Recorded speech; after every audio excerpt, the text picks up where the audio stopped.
Guys, nandito tayo muli sa Starmatic. Yan. So, overhaul natin ang transmission ng Toyota Sequoia. So, interviewin natin yung may-ari nito after ng how many months na na-rebuild natin ang kanyang automatic transmission.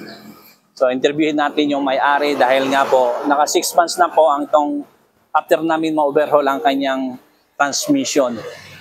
So, ito po yung makina niya. Out, Sir John, anong balita dito sa Kia natin na in-overhaul? Ayun, shout out sa ating lahat. Magandang araw sa ating lahat, mga kamatik. Kung naalala nyo pa, mga kamatik, itong Sequoia from Tugigaraw. Yan, ito po yung in-overhaul natin ng transmission. Di ko alam kung may ilang. Sir, mga ilang buwan na natin ginawa yung transmission? 6 months na 6 months na. So, ayun, 6 months ago nung ginawa natin ng transmission. At si Sir na lang mag-explain kung anong status ng Sige, transmission. interviewin natin siya. Good morning. Itong si Sequoia, 6 months na po yung nakalipas nung pinayos natin dito sa Starmatic yung kanyang transmission. Ngayon, sa 6 months na nakaraan, wala naman pong naging problema sa transmission na ginawa nila, Sir John. Nandito ako ngayon sa Starmatic, binalik ko siya dahil sa PMS, saka check-up ng transmission kung may nagbago ba o may naging problema. Kaya nandito ako sa Starmatic ngayon.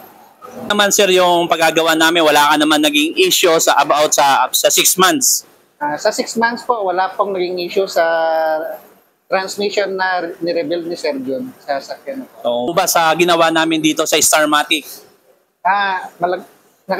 Satisfied po kami dahil wala naman po naging problema. Saka naging maayos po yung transmission ng Sequoia.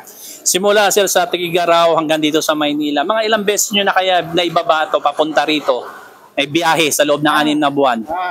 Siguro sa 6 na buwan, apat na baba ng balikan ng Tugigaraw, Manila. Pumunta pa ng Baguio, umakyat pa siya ng Baguio. Wala naman po naging problema.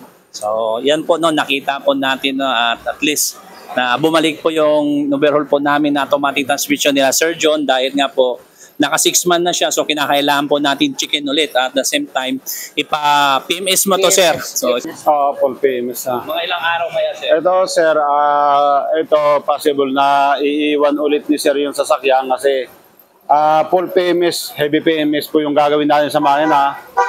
So, nakita kasi natin may problema pa yung engine support niya, magpapalit tayo ng support at the same time, heavy PMS na po yung gagawin natin.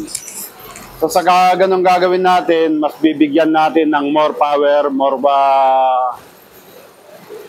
persa yung makina para mas maganda yung hatak niya. So kailangan i-PMS natin yung makina kasi napakatagal na. Sa nakita ko yung spark plug nito, medyo sundog na yung spark plug. Although maganda pa rin yung armdan niya dahil ganun talaga ang performance ng Sequoia. Pagka kahit medyo palyado na yung spark plug, hindi mo gaano nararamdaman dahil nga B8 nga yung makina kaya napakatining nung under niya. So yung sa PMS natin sir, kasama dito yung mga preno at iba pa mga Yes, sir, tubig, brake fluid. General check-up na rin. Bubuksan natin yung 4 na preno para check natin yung mga lining niya. Kaya babalik natin sa brand new ulit. So, invite mo ulit sir yung mga customer natin at mga papalo pala at magpapagawa sa atin. Opening na tayo ngayon sir, di ba? Yes, sir. So ngayon, in-invite ko kayo mga kamatik. Open po kami today, Monday to Saturday po ang working hours namin. So pwede po kayong bumisit sa aming shop o kaya visit po kayo, mag-follow po kayo sa FB page ng Starmatic at kay Mr. Pats Mechanic. Huwag po natin kakalimutan. Nang sa ganon, masubaybayan nyo po kung ano yung mga araw-araw natin ginagawa. Sir, tuloy-tuloy pa ba yung home service natin? Halimbawa, Yes, sir, tuloy-tuloy pa rin yung ating home service. So sa mga gustong magpa-home service, yung totally breakdown, yung sasakyan, hindi na madala dito sa shop. Tawag lang po kayo. Mas maganda, direct tawag po kayo para mas madali pa yung ating transaksyon. sir, marami pong salamat sir.